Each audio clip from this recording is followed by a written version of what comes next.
आज की वीडियो में हम बात कर रहे होंगे कि अल्टरनेटिंग करंट क्या होता है। जैसा कि हमने पिछले शॉर्ट्स में देखा ही था कि अल्टरनेटिंग करंट और डायरेक्ट करंट के बीच में डिफरेंस क्या होता है, लेकिन इस वीडियो के अंदर हम अल्टरनेटिंग करंट के बारे में डिटेल में पढ़ रहे होंगे और बहुत मज़ा आ रहा होगा। अब तक जो हमने सर्किट्स देखे थे वो डायरेक्ट करंट पे बेस होते थे, मतलब उसमें सिंपल से क्या होता है, उसमें सिंपल से एक बैटरी कनेक्ट होती थी, स्विच होता था, रजिस्टर होता था, ज़्यादा ज़्यादा इंडक्टर लग जाएगा और ज़्यादा ज़्यादा क्या लग जाता था, कैपेसिटर लग जाता था। पर अब की बार भी क्या होगा, इसके अंदर इंडक्टर भी होगा, कैपेसिटर भी होगा, रजिस्टर भी होगा, परंतु बैटरी नहीं होगी। इसके अंदर हम डायरेक्ट इसका एसी सोर्स होगा। एसी सोर्स को हम रिप्रेजेंट कैसे करते हैं, ऐसे। ये आपका एसी सोर्स का सिंबल है, ये आपको रटना है, वैसे रट ही जाएगा इतनी बार यूज़ करोगे तो। दूसरी बात, इसमें सिंपल सा ओमिक रेजिस्टेंस वाले फॉर्म में लग जाते हैं, V is equal to I R वाले, इसमें नहीं लग पाते। हाँ, प्योर रेजिस्टिव केस के अंदर लग जाते हैं, परंतु वैसे नहीं लग पाते। दूसरी बात कि हमें एसी पढ़ने की जरूरत क्या पड़ी, हमें एसी को बनाने की जरूरत क्या पड़ी। पहली बात है यार, एसी जो अल्टरनेटिंग करंट होता है उसको ईजिली ट्रांसपोर्ट किया जा सकता है।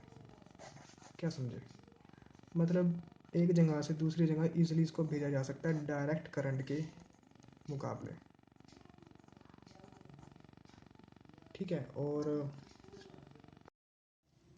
पहले क्या जरूरत पड़ी, एसी को ईजिली ट्रांसपोर्ट कर सकते हैं। ओके, दूसरा इकोनॉमिकली ज़्यादा बेटर होता है।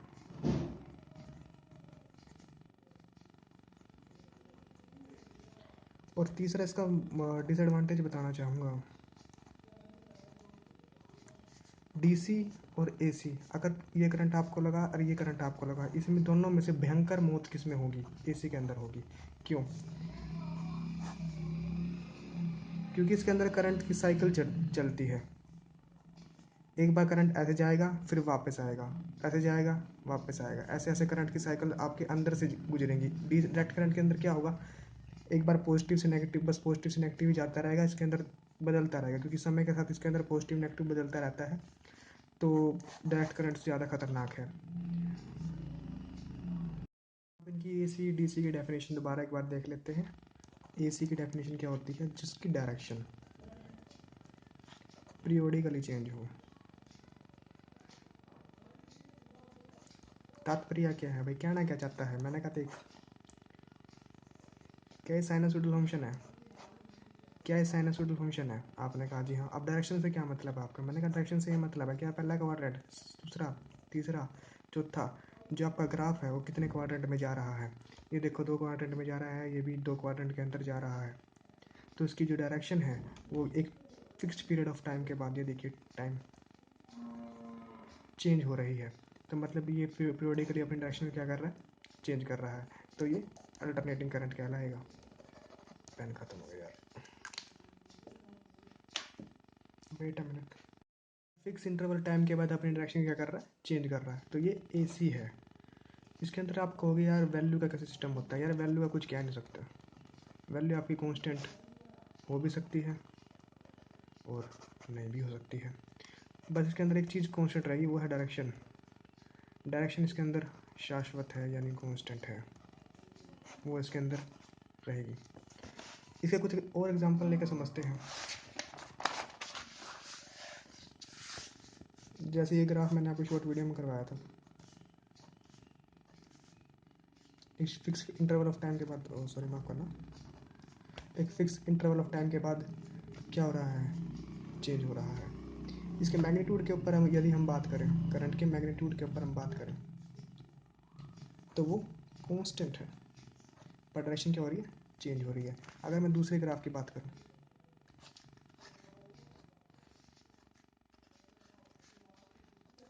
इसकी ग्राफ की बात करूं, तो इसके अंदर क्या मैग्नीट्यूड क्या आ रहा है, हर इंस्टेंट पे क्या हो रहा है, अलग है। हर टाइम के इंस्टेंट पर क्या है, अलग मैग्नीट्यूड है। क्या मैं बात समझ में आती है? तो इसके अंदर क्या है, डायरेक्शन कांस्टेंट है, डायरेक्शन तो कांस्टेंट है ना, माफ करना, डायरेक्शन क्या है, वेरिएबल है, मैंने इसमें भी कांस्टेंट लिखाई होगी। डायरेक्शन इसके अंदर वेरिएबल रहेगी, सॉरी सॉरी माफ करना, डायरेक्शन वेरिएबल है।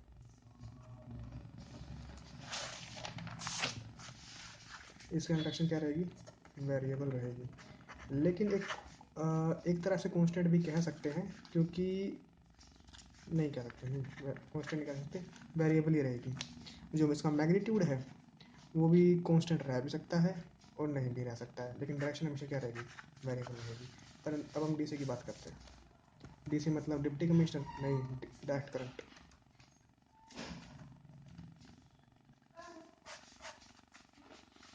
इसके अंदर क्या होता है जनाब, इसके अंदर जो डायरेक्शन की बात करते हैं वो कांस्टेंट रहती है। भाई कहना क्या चाहता है, मैंने कहा देख, तेरे पास एक ग्राफ ऐसा होता है, तेरे पास दूसरा ग्राफ ऐसा होता है, तेरे पास तीसरा ग्राफ ऐसा होता है। आई वर्सेस टी के ग्राफ में बना रहा हूँ।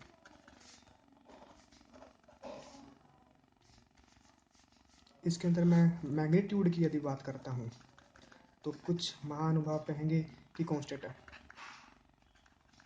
बिल्कुल सही बात है, कांस्टेंट है। इसके अंदर मैग्नीट्यूड की यदि बात करता हूँ तो कुछ महानुभाव कहेंगे कि वेरिएबल है, बिल्कुल सही बात है, वेरिएबल है।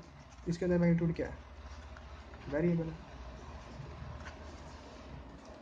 पर डायरेक्शन की यदि मैं बात करता हूँ, जो कि मैं करूँगा, लो मैंने कर दी, वो वेरिएबल है।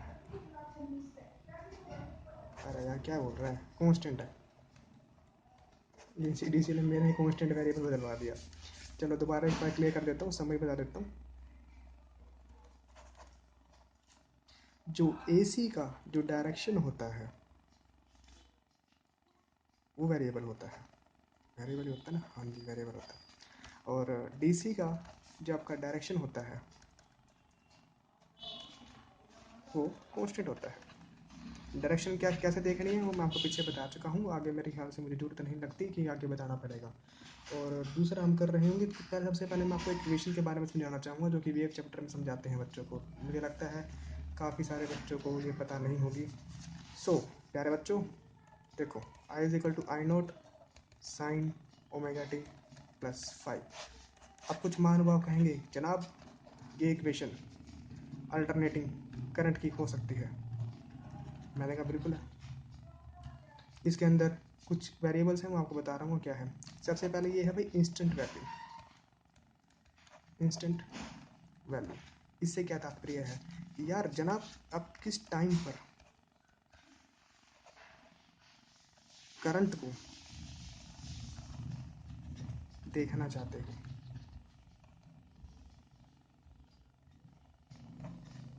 आपने कहा जी बढ़िया, पर जनाब पर ये आई नोट क्या है। मैंने कहा रुक जाओ बताता हूँ आई नोट क्या होता है। अगले अगले पेज पे आ जाओ, एक मिनट में इक्वेशन दोबारा लिख दूँ।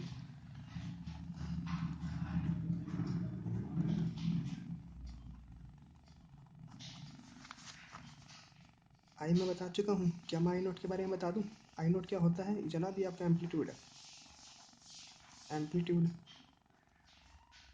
हाँ जी, एम्पलीट्यूड मतलब यार एक्स एक्सिस से, मैं ऐसे क्या बताऊँ, चलो बना के बताना पड़ेगा। ये देखो जैसे ये ग्राफ है, के साइन का ग्राफ है, आपने कहा जी हाँ। क्या मैं कह दूँ इसकी जो मैक्सिमम दूरी है वो ये है, आपने कहा जी है।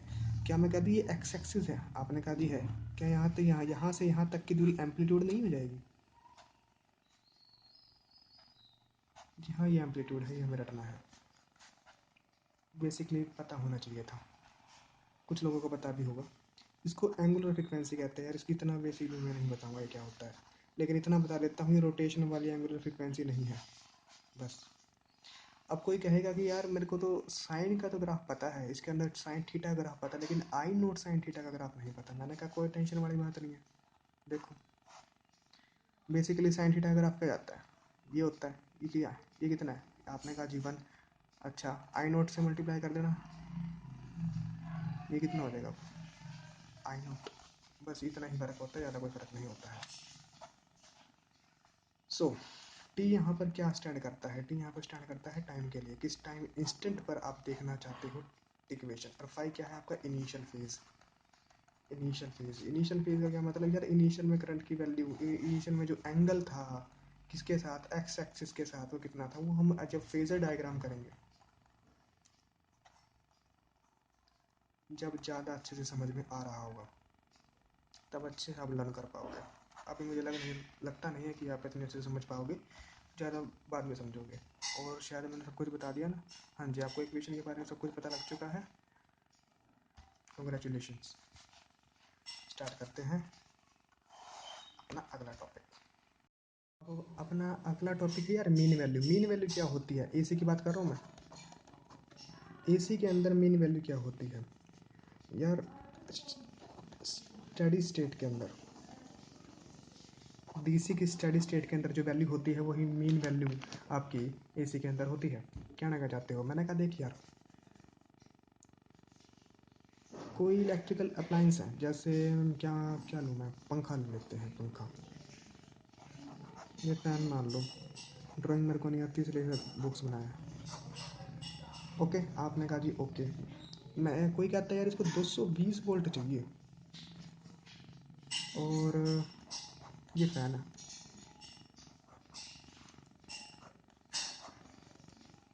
ये भी आपको कुछ चाहिए, ये 220 वोल्ट की बैटरी है। इसके अंदर जो ये ट्रांसफ़र करता है ना, जो करंट भेजता है, जो ये वोल्टेज भेजता है, ये मीन वैल्यू होती है। और जो ये भेजता है वो आरएमएस वैल्यू भेजेगा वैसे दोनों, लेकिन काम आरएमएस से चल रहा होगा, और रूट मीन स्क्वायर। और जो इसकी एवरेज वैल्यू होगी, जो इसकी जो एवरेज वैल्यू 220 वोल्ट, और जो ये प्रोवाइड कर रहा है वो 320 वोल्ट मान लो, ये एवरेज वैल्यू जो इस पे जो इसके लिए काम करने के लिए चाहिए वो एवरेज वैल्यू होती है, होगी इसकी 220 वोल्ट। मुझे पता है अच्छे से समझ में नहीं आ रहा होगा, लेकिन आगे जाके डेफिनेटली अच्छे से समझ में आएगा। अभी तो मैं समझा भी नहीं पा रहा अच्छे से। अभी के लिए इसे छोड़ दो।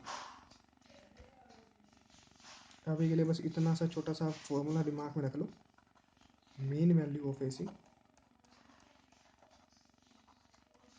Is equal to steady value. Steady value बता देता हूँ यार जनाब, जो इन्फानाइट टाइम पर करंट की जो वैल्यू आती है उसे स्टडी वैल्यू कहते हैं ऑफ डीसी। कैसे रटना है, घोट के भी जाना है। एक मिनट आगे चलते हैं।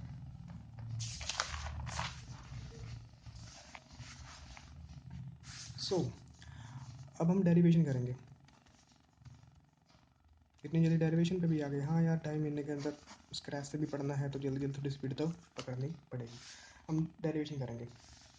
डेरिवेशन किस चीज़ का? सबसे पहले एक चीज़ बताना चाहूँगा कि जनाब, यदि आपको एवरेज निकालना है और इसके अंदर टाइम इंक्लूड है, तो उसका एक डेडिकेटेड मैथमेटिशियन ने फॉर्मूला बना रखा है जो कि हमें रटना है। जैसे function time is equal to time t1 से t2, जो भी आपका जो फंक्शन होगा करंट का, कुछ ही का जो भी आपका फंक्शन होगा, बेसिकली टाइम का फंक्शन होना चाहिए। सॉरी, माफ करना। किसी की भी मान लीजिए, मेरे को पारस की एवरेज वैल्यू निकालनी है। t1 से t2 कोई भी फंक्शन होगा टाइम का वो यहाँ रखा जाएगा अंदर, और जो यहाँ पर होगा dt होगा t1 से t2। बेसिकली हम इसको ऐसे नहीं लिख करके ऐसे लिख देते हैं।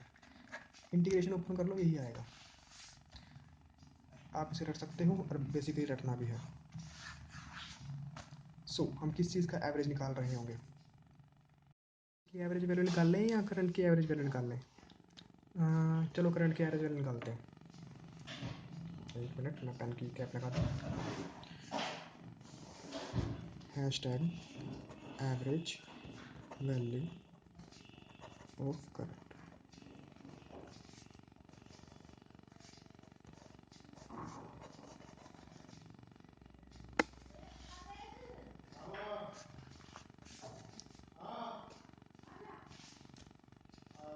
यार चिल्ला क्यों रहे हो? हाँ जनाब, शुरू करते हैं। मान लीजिए आपके पास कोई करंट है। मैंने कहा साइनसोइडल फंक्शन। सबसे पहले हम साइनसोइडल फंक्शन की हम वैल्यू निकाल रहे होंगे। साइनसोइडल फंक्शन क्या होता है यार? जो साइन और कोस के ग्राफ होते हैं उन्हीं को मैथमेटिशियन लैंग्वेज में साइनसोइडल फंक्शन क्या देते हैं। रटना है, ऑटोमेटिकली रट जाएगा, टेंशन वाली बात नहीं है। और ये फंक्शन आपको दे रखा है I is equal to I naught sine omega t. यार इनिशियल एंगल में जीरो ले रहा हूँ अभी, मतलब सहूलियत के लिए अपनी और आपकी भी। हाँ तो मैं कहा था, इसका फंक्शन, इसका हमने एवरेज निकालना है करंट का। करंट पे एवरेज कैसे निकालोगे? मैंने जो फॉर्मूला बताया था आपको, आ जाओ फंक्शन डालो यार जो करंट टाइम से रिलेटेड है। क्या मैं कह दूँ जो ये फंक्शन है इसके अंदर टाइम है, फेंक दो यहाँ। आपने कहा जी फेंक दिया, क्या डी टी है? आपने कहा जी है। नीचे भी आएगा क्या? D T. ऊपर देखो है, आपने कहा जी है। यार आपने लिमिट नहीं लगाई, पता नहीं है लिमिट कहाँ से निकालनी है। सो हम फुल की तो मैं अभी आपको कहूँगा नहीं कि आप फुल का निकाल लो, फुल का हम थोड़ी देर बाद निकाल रहे होंगे, डेफिनेटली निकालेंगे। अभी आप हाफ का निकाल लो। आपने कहा जी ओके, हाफ का निकालते हैं। तो जनाब नीचे आइए, आई नोट को बाहर काटो, sign omega t d T T by two minus zero, T by two से जीरो से लेकर के टी बाई टू। क्यों? मैंने कहा यार यहाँ से यहाँ तक का मैं टी मानता हूँ, मान लूँ? आपने कहा जी मान लिया। क्या मैं कह दूँ टी बाई टू? क्यों? मैंने कहा पीरियोडिक वर्ड यूज़ किया था, मैंने एक पीरियोडिक वर्ड यूज़ कर रहा था मैंने। यार पीरियोडिकली आपकी डायरेक्शन चेंज होगी तो मतलब आधे समय यहाँ आधे समय यहाँ, क्या बात समझ में आती है? आपने कहा जी बिल्कुल। अरे ओके, आ जाओ नीचे। Two I naught by T. अब यार साइन ओमेगा टी का फंक्शन बच्चा भी कर देगा, इंटीग्रेशन कर दो। क्या होता है? Minus cos omega T. नीचे क्या आ जाएगा? ओमेगा। आपने कहा बिल्कुल। यहाँ पे क्या है? माइनस को मैंने लिखता, मेरी मर्जी। ये तो समझ में आ गया होगा ना, बेसिक है यार, बेइज्जती मत करवाना अगर ये भी पूछो तो। Two I naught by T cos omega T. Cos zero की वैल्यू कितनी होती है? कोई महानुभाव कहता है 1, मैंने कहा okay. Cos t by two रख दो यहाँ पर पे, कहाँ गया? हाँ जरा, कोस ओमेगा टी बाई टू। और ओमेगा की वैल्यू क्या होती है? अब अब तुम पूछोगे कि आपने ये पहले क्यों नहीं बताया, माफ़ करना भूल गया था। रटना है, घोट के भी जाना है।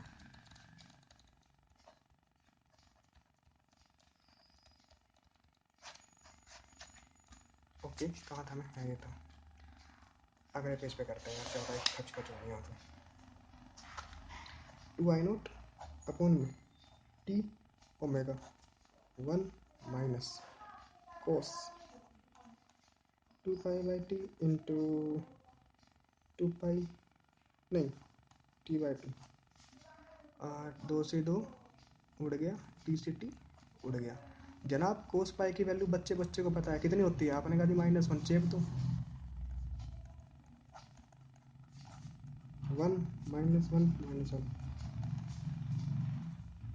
4 आई नोट टी ओमेगा। क्या बात समझ में आती है? आपने कहा जी दौड़ के। मैंने कहा जी okay.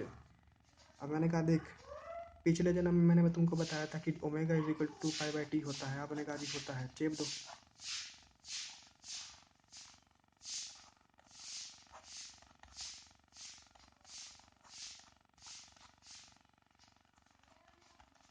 Two by pi I note. क्या जनाब इसको रटना है? अरे घोट के पीना, कितनी बार बताऊँ?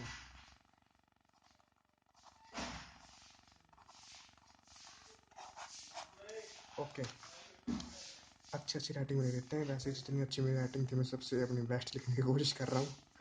I average 2 by pi I note.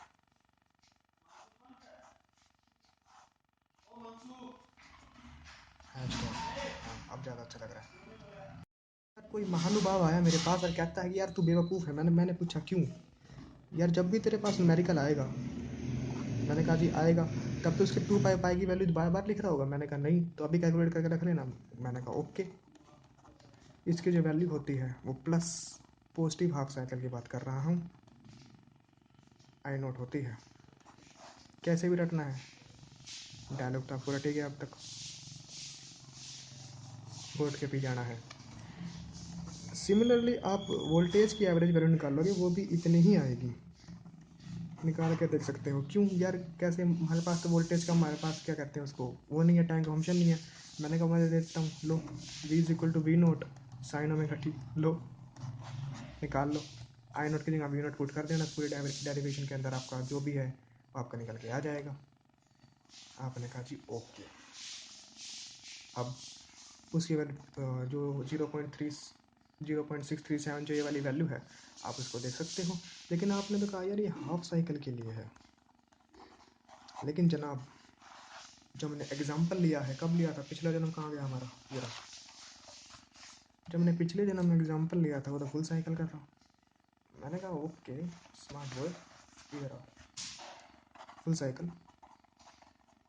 जो वैल्यू होगी और -0.37, और जो भी आपने ये ड्रामेबाजी की है बी नोट आई नोट वाली जो भी है वो यहाँ आ जाएगी, ये माइनस हो जाएगी। मतलब माइनस इसका आ रहा है और माइनस इसका आ रहा है, जब हम दोनों को जोड़ते हैं एवरेज वैल्यू में जुड़ेंगी।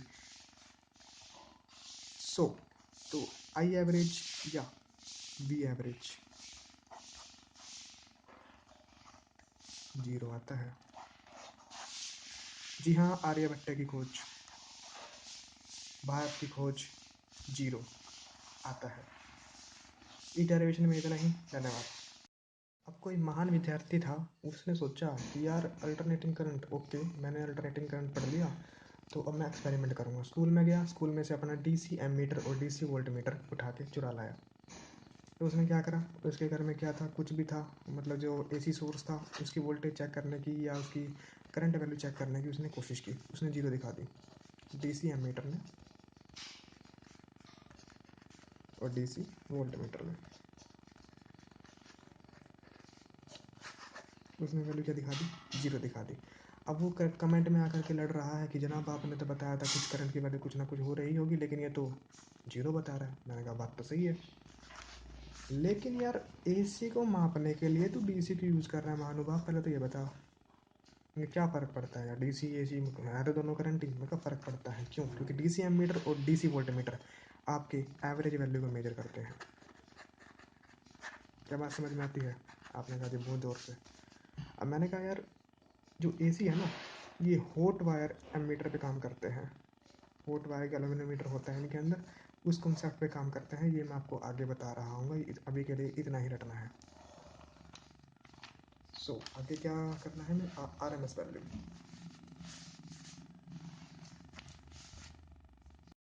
हाँ जी, अब हम देखेंगे कि आरएमएस वैल्यू क्या होती है। यार सबसे पहले आप सिंपल वैल्यू समझो,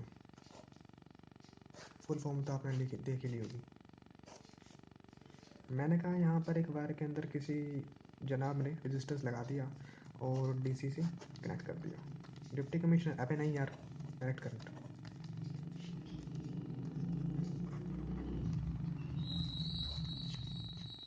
हाँ जी, तो इसके अंदर क्या करा, इसके अंदर से करंट निकला, इसके अंदर हीट प्रोड्यूस होगी। मान लीजिए 2 एम्पियर करंट निकला, 2 एम्पियर से कुछ हीट प्रोड्यूस होगी, ठीक है। अब मैं भी था, मैंने कहा नहीं, ये हीट मैंने रिकॉर्ड कर ली, इसके अंदर H amount of heat produce हुई, इतनी हीट मेरे को इसके अंदर प्रोड्यूस करवानी है। रेजिस्टेंस वगैरह वैल्यू सेम है, इसके भी आर है, इसके भी आर है, पर जनाब अब जो करंट आएगा ना वो अलग हो जाएगा। क्या मतलब? इस रजिस्टर के अंदर जो सेम अमाउंट ऑफ हीट जो इस रजिस्टर के अंदर प्रोड्यूस हुई थी, उस हीट को प्रोड्यूस करवाने के लिए कितना एसी का करंट चाहिए, उसी को ही हम आरएमएस वैल्यू कहते हैं। भाई समझ में नहीं आया, दोबारा बता यार, इतनी मुश्किल से बता। चल कोई बात नहीं, दोबारा सुन। मैंने कहा क्या कहा मैंने, मैं भुला गया, मेरे को बुला दिया यार तुमने। देखो हीट का फॉर्मूला क्या होता है? H is equal to I R T. इतना गंदा फॉर्मूला कौन बताता है भाई? हीट का फॉर्मूला क्या होता है? आई स्क्र आर टी। एक बार तो मैं भी कंफ्यूज हो गया था स्क्र आएगा कि नहीं। ओके जनाब, आई स्क्र आर टी फॉर्मूले को रिवाइज करते रहना है हमेशा। क्या समझे? इसी से यही समझे कि फॉर्मूले को रटते रहो हमेशा। H is equal to I squared R T. I क्या होता है? करंट। आर क्या होता है? रजिस्टर। टी क्या होता है? Time, temperature. मैंने कहा नहीं हो, टाइम ही होता है। काफ़ी बार कंफ्यूज हो रहे होगे आप कि टेम्परेचर है या टाइम है, क्योंकि कहीं जगह टी का मतलब टेम्परेचर भी आएगा आगे आने वाले समय के अंदर, अभी उसमें काफ़ी अंतराल है। सो जो यहाँ पर जो वैल्यू आई वाली वैल्यू थी ना, वो आई आरएमएस वैल्यू लिखी जाएगी अब की बार, अगर एसी के केस के अंदर आप हीट निकालना चाहते हो। क्या बात समझ में आती है? मान लीजिए यहाँ पर 2 एम्पियर करंट को उतनी हीट प्रोड्यूस हुई उतने टाइम के अंदर, शायद यहाँ पर 3 लग जाए, 4 लग जाए, पता नहीं, कुछ नहीं कह सकते। IRMS वैल्यू मतलब 2 ही लगेगी, वो तो मैं वैसे बोल रहा था, लगेगी 2 ही। लेकिन IRMS वैल्यू AC की फाइंड करने के लिए हमें बेसिकली DC की वैल्यू फाइंड आउट कर रहे हैं, ऐसा समझ लो। AC के अंदर जो हीट जो प्रोड्यूस हुई है ना, AC के अंदर जो आपकी जो हीट प्रोड्यूस हुई है, कहाँ गई, हाँ, जो हीट प्रोड्यूस हुई है वो DC के करंट की कितनी वैल्यू से प्रोड्यूस होगी वही निकाल रखते हैं, या उल्टा भी कह सकते हैं, and vice versa is always true. लिखने में बड़ा मजा आता है यार, वाइस वर्सा, कहाँ गया जरा, vice versa is always true, समझते हो ना, वाइस वर्सा मतलब इसका उल्टा भी सही है। हाँ, अब हम IRMS वैल्यू निकाल रहे होंगे जनाब की होती क्या है यार। जिसको समझ में नहीं आया वो च्यवनप्राश खाए, बादाम खाए, काजू खाए, ड्राई फ्रूट्स खाए, योगा करे, मेरी मानो तो मेडिटेशन करो। हाँ, अच्छा रहता है, मैंने भी की थी, मेरे को भी नहीं आया था ना, इसलिए इसलिए बता रहा हूँ।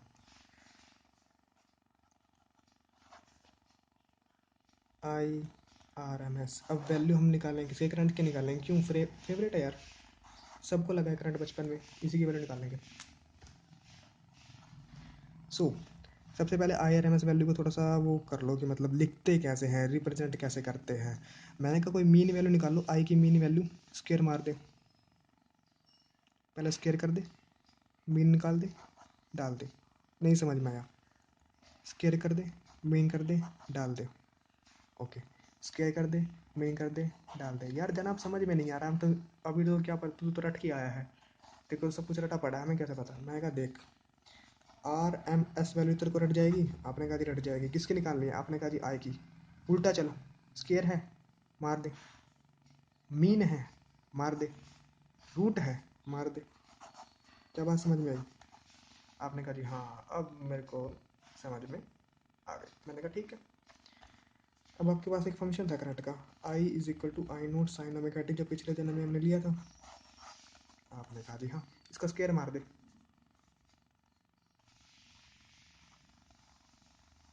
यहाँ तक कोई परेशान नहीं, आपने कहा जी बिल्कुल नहीं, मैंने कहा ओके, रूट कौन मारेगा, आपने मार दिया। मैंने कहा यार रूट मेरे को अच्छा नहीं लगता, क्योंकि इसको इंटीग्रेशन करना पड़ेगा, क्यों इंटीग्रेशन क्यों करना पड़ेगा, क्योंकि इसको हमें एवरेज वैल्यू निकालनी है, क्या बात समझ में आती है, आपने कहा जी आती है। इसको रूट को हटा, तो मैंने कहा ये तो आपकी ना RMS वैल्यू है, क्या मैं IRMS का स्क्वायर लिख दूँ, प्लस माइनस, नहीं रूट तो हट जाएगा ना, प्लस ही आएगा, जब रूट से बाहर आता है वो प्लस ही आता है, मोड के अंदर बाहर आता है, पता होगा, पता होना भी चाहिए।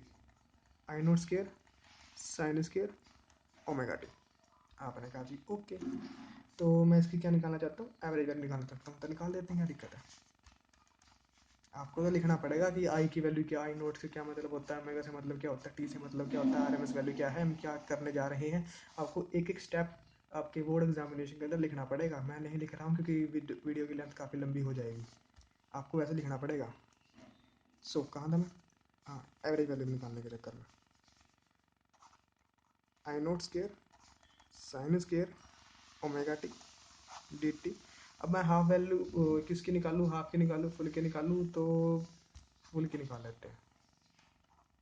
मैं देख लेता हूँ भाई सिलेबस में है कौन सी, फुल की है कि तुम्हारी हाफ की है, हमारे में तो फुल की है, तो चेक कर लेते हैं, बुक आ गई है,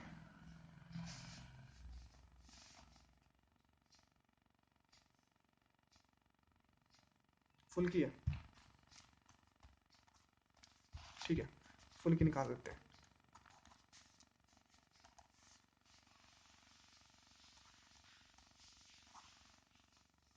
यार सिंपल से इंटीग्रेशन से बाहर ही निकालना है और कुछ नहीं किया, इस पे डाउट मत करना प्लीज़, ठीक है। या तो आपको पता ही है क्या है, तो साइन स्क्वायर ओमेगा टी यानी साइन स्क्वायर थीटा का हम इंटीग्रेशन कैसे करते हैं वो मैं आपको समझाता हूँ। जनाब हमने एक चीज़ पढ़ी थी, 2 sine square theta 1 minus cos two theta, क्या बात समझ में आती है। आपने कहा जी वाह यार, मैंने कहा 2 cos square theta 1 plus cos two theta, ये रटना है, ऑब्वियसली रटना है, ट्रिग्नोमेट्री में यूज़ होगा, इंटीग्रेशन में यूज़ होगा, क्या पता अभी तक यूज़ हो भी चुका हो, मुझे ज्ञान नहीं है इस बात का, वो आप देखना। क्योंकि आपको तो सारा सिलेबस करना है, मेरे को तो खाली फिजिक्स पढ़ाना है। 1 minus cos two theta by 2 dt I naught square 2t।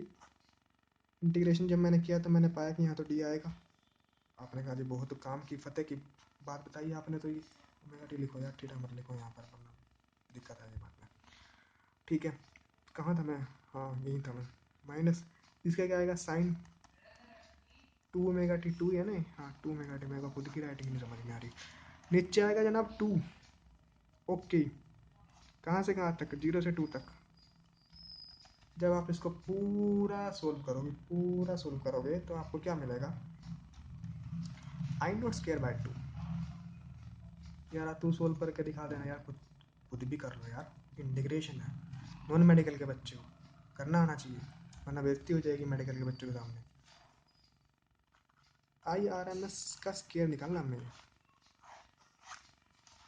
Okay, ऐसा तो लगाते हैं। हाँ, I R M S I naught by root 2। अब कुछ महानुभाव कहेंगे ओहो ये तो प्लस माइनस आना चाहिए, लगा दे, कुछ फर्क नहीं पड़ता। तो नीचे वाले की निकाल रहा है, मैंने ऊपर वाले की निकाल दी, बस इतना फर्क पड़ेगा। I R M S I naught by root 2।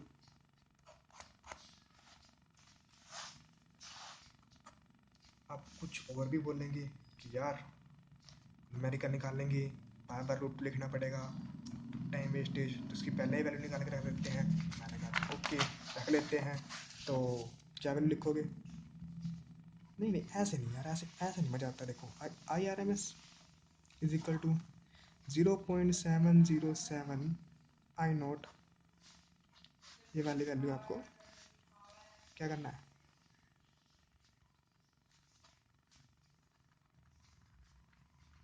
घोट के पी जाना है। और मेरे ख्याल से मेरे पास अभी कोई कंटेंट बचा नहीं है बनाने को, वरना इसमें तो बताया जा सकता था। अच्छा कराऊँ क्या? थोड़े क्वेश्चन करा देता हूँ। देखो मैं क्वेश्चन ढूंढने पड़ेंगे। Wait a minute sir. भाई क्वेश्चन देखो, यही मेरी सबसे अच्छी राइटिंग है, इससे अच्छी नहीं मैंने सकता। हाँ, एक डोमेस्टिक अप्लायंस आपको पता ही है क्या होता है यार, जो घर पे पंखे पंखे होते हैं उनको कहते हैं।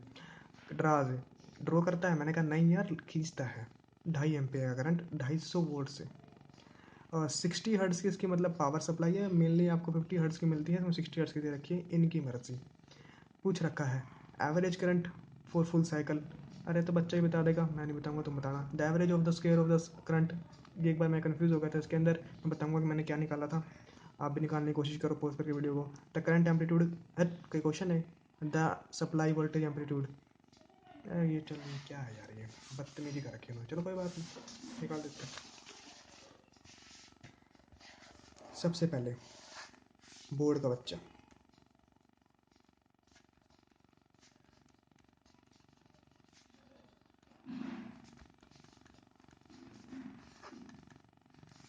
बोर्ड का प्यारा बच्चा क्या करेगा? गिवन। यार हंसी आ रही मेरे को बताते हुए, कोई बात नहीं। गिवन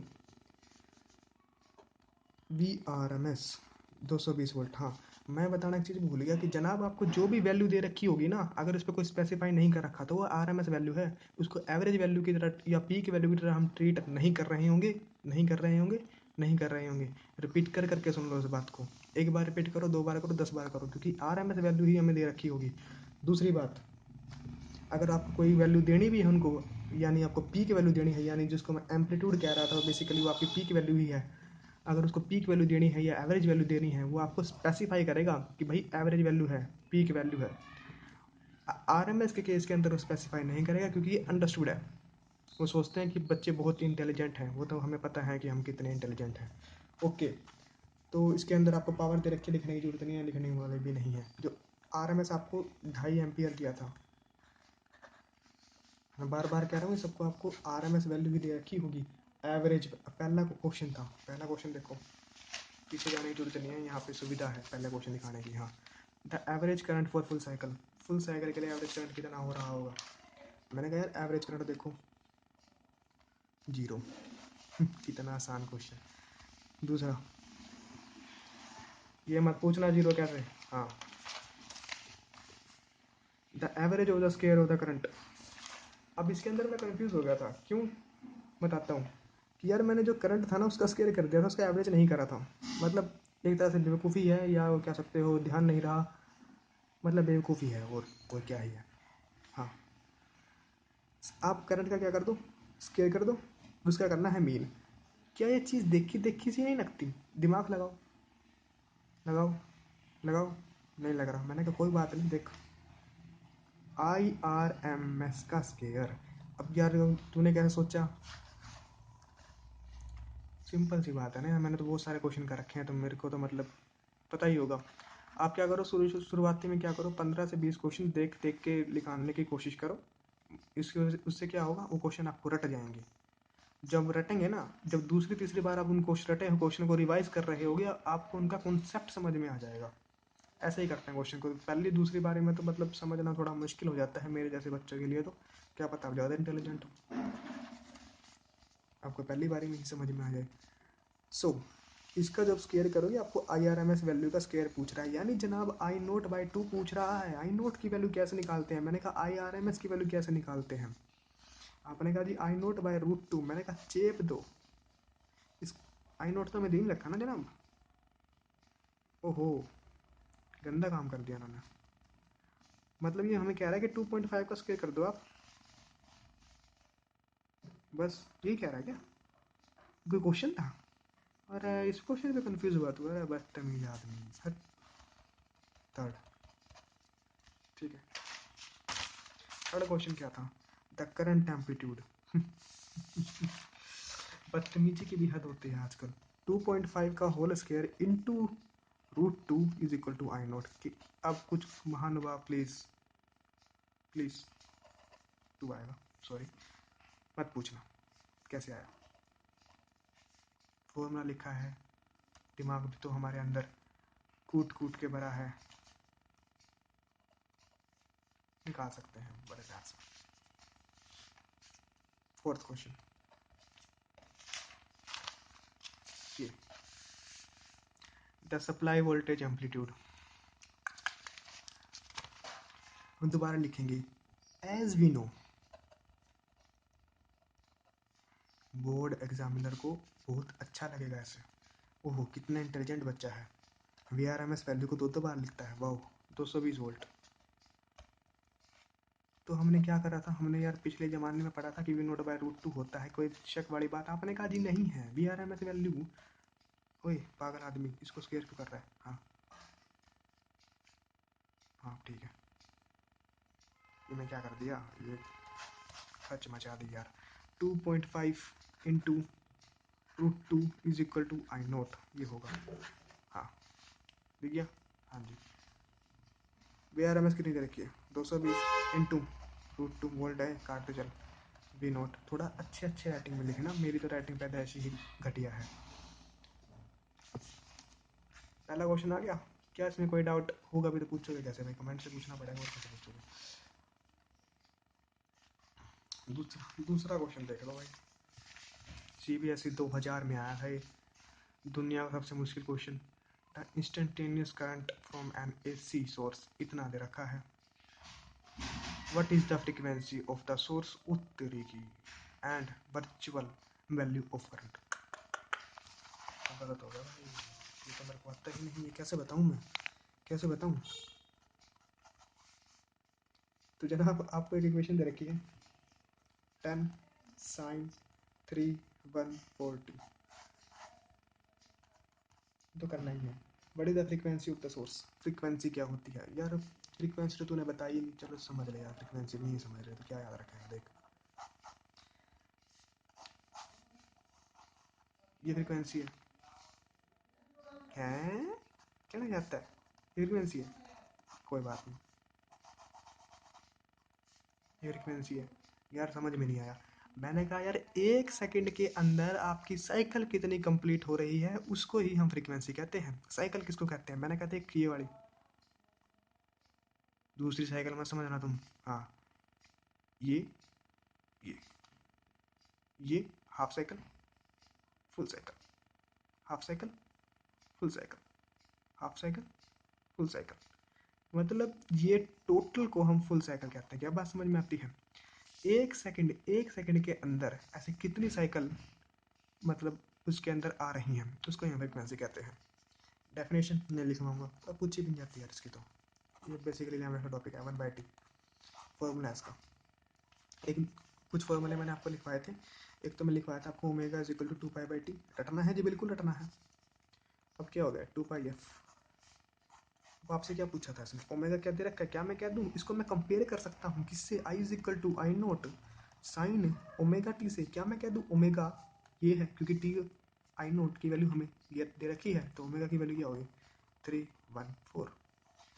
अब मैंने कहा यार ओमेगा आपको दे रखा है 314, मैं क्या ओके 2 इंटू 3.14, चुप यूज़ करी भाई ये वैल्यू, मेरी मर्जी। 50, फ्रिक्वेंसी कितनी आ गई 50 हर्ट्ज। कोई क्वेश्चन था ये? नहीं, आप ही बताओ कोई क्वेश्चन था? आपने कहा जी नहीं। अब इसमें एक टर्म यूज़ की गई थी कि यार वर्चुअल वैल्यू ऑफ करंट, ये समझ लो, ये मेरे से गलती हुई कि मैंने बताया नहीं था। बेसिकली वर्चुअल वैल्यू हो या आपकी इफेक्टिव वैल्यू हो, उसको हम क्या कहते हैं RMS value.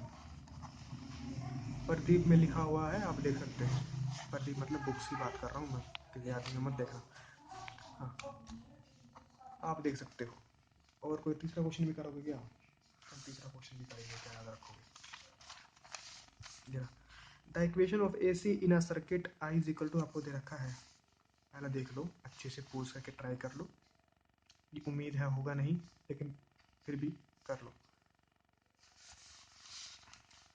Question. I is equal to 50, अरे वाह, पहली बार में हाफ सेंचुरी, क्या बात है। Sign 100πt,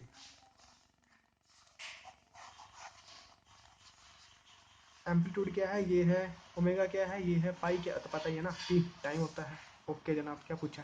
frequency of the AC, मैं निकालने वाला यार, कोई क्वेश्चन है? बोर्ड वालों ने हद कर दी, कौन सन में आया था ये? ना चलो, वैसे अच्छा क्वेश्चन है, इतना बुरा भी नहीं है। फ्रीक्वेंसी निकालनी थी, फ्रीक्वेंसी के लिए क्या फॉर्मूला होता है?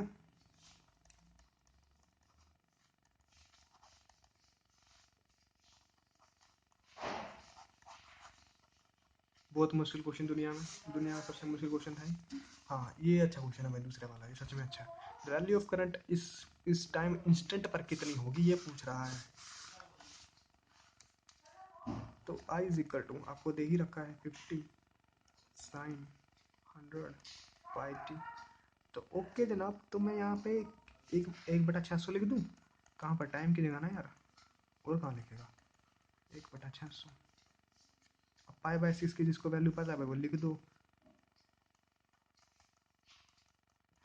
कितना होगा 30 होता है ना, 25 होएगा।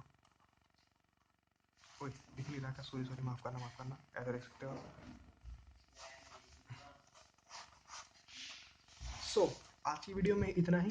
आगे हम आगे कर रहे होंगे कुछ और टॉपिक्स और कॉन्सेप्ट्स मैं आपको इसी चैप्टर के लेकर के आऊँगा। बेसिकली इस चैप्टर को मैं 4 से 5 लेक्चर में कंप्लीट कर रहा हूँ, और आपको एक PYQ को डेडिकेटेड सेशन भी मिलेगा। यदि आप रिवीजन सेशन भी चाहते हो इस सेक्शन का, तो चैप्टर का सॉरी, तो आप कमेंट करके बता सकते हो। Thank you.